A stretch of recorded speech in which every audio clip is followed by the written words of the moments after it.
Assalamualaikum warahmatullahi wabarakatuh. Selamat pagi anak-anak. Bagaimana kabar kalian hari ini? Semoga kabar kalian hari ini selalu baik-baik saja dimanapun kalian berada. Nah, hari ini kita akan mempelajari materi baru mengenai teks narasi. Tapi sebelum itu, alangkah lebih baiknya jika kita berdoa terlebih dahulu. Berdoa menurut kepercayaan masing-masing, berdoa dimulai. Berdoa selesai. Setelah berdoa, kalian silahkan melakukan presensi di kolom komentar YouTube. Selain presensi, nanti kalian juga bisa menyantumkan pertanyaan atau pernyataan yang muncul di benak kalian saat kalian menonton video YouTube ini. Sebelum kita masuk pada materi teks narasi, Ibu akan mengulas kembali mengenai tes gurindam yang ada di pertemuan minggu lalu. Tes gurindam itu apa sih? Nah, tes gurindam merupakan puisi Melayu lama yang dalam satu baitnya terdiri dari dua baris. Yang baris pertama merupakan sebab dan baris kedua merupakan akibat. Tes gurindam ini memiliki rima A dan A. AA. Lalu biasanya tes gurindam berisi mengenai petuah, nasihat, dan masih banyak lagi. Setelah kita mengulas materi minggu lalu mengenai tes gurindam, kita sekarang akan memasuki materi teks narasi.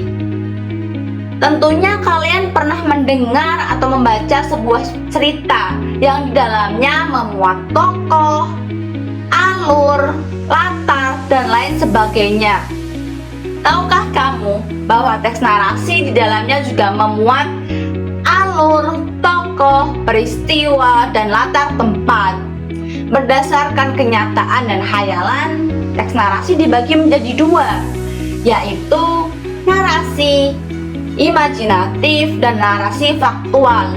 Apa sih perbedaan teks narasi faktual dan teks narasi imajinatif? Yuk kita cari tahu. Tahukah kamu bahwa teks narasi faktual merupakan cerita yang benar-benar terjadi pada masa lalu, sehingga teks ini tuh benar-benar nyata, asli, dan tidak dibuat-buat.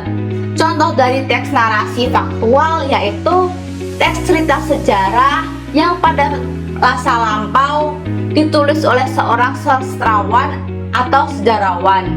Contoh dari teks narasi faktual yaitu teks sejarah yang biasanya ditulis oleh seorang sejarawan pada masa lalu. Lalu yang berikutnya ada teks narasi imajinatif, yang mana teks ini tuh ditulis berdasarkan imajinasi seorang penulis, sehingga cerita ini tidak benar-benar terjadi. Jadi hanya sebatas imajinasi atau karangan seorang penulis. Contoh dari teks ini merupakan cerpen, novel, dan lain sebagainya. Oh iya, Ibu mau mengingatkan untuk teman-teman yang belum melakukan presensi, bisa melakukan presensi di kolom komentar. Jika ada pertanyaan atau pernyataan yang ingin disampaikan, kalian bisa melakukan di kolom komentar juga. Jangan lupa nama dan nomor absennya.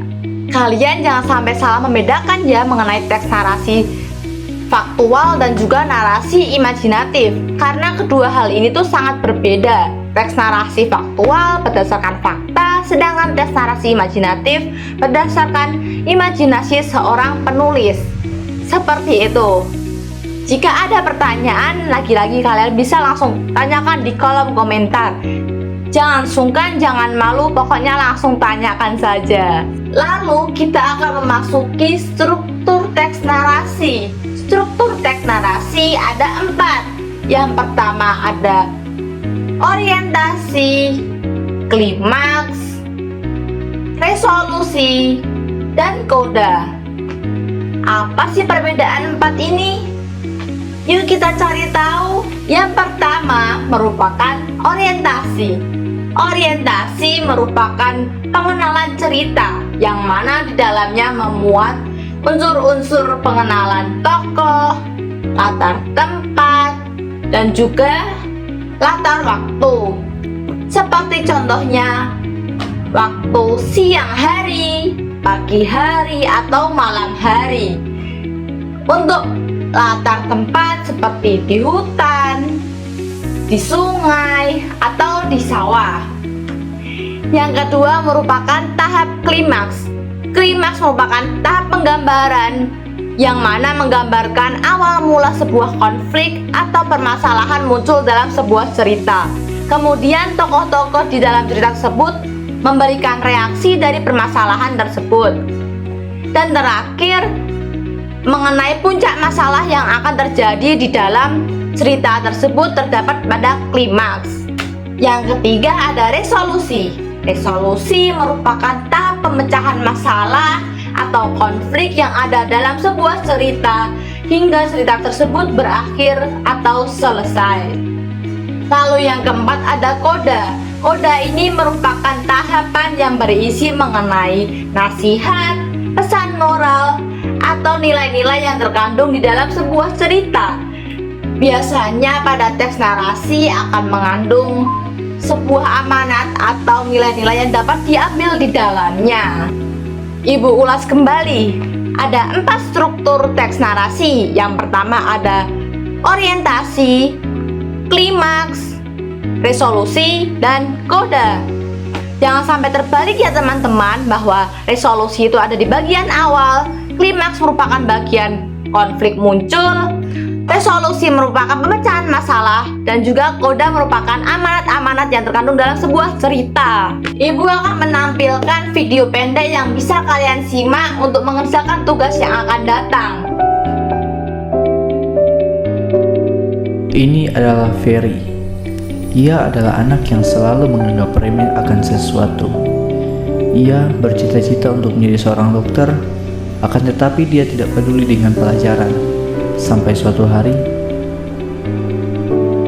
Ferry mengalami kesulitan dalam belajar.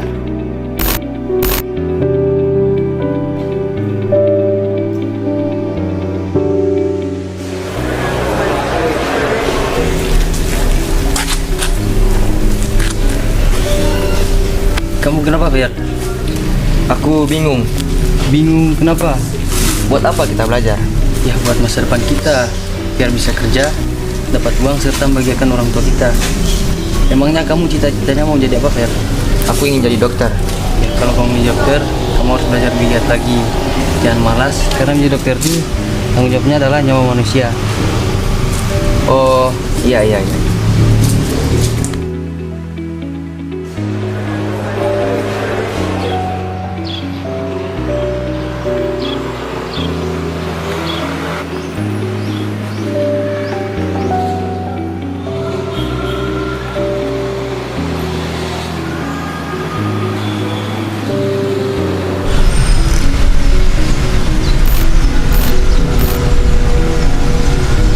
Katanya mau jadi dokter. Kenapa merokok? Kamu siapa? Maksud kamu apa? Di mana-mana dokter itu tidak merokok. Mereka selalu menjaga kesehatan mereka. Kalau kamu begini terus, masa depanmu akan hancur. Tidak mungkin. Kamu tidak percaya itu?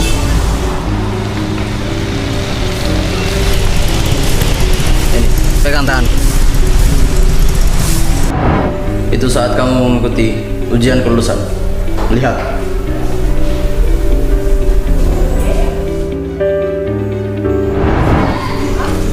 Itu saat kamu melihat hasil ujian kelulusan.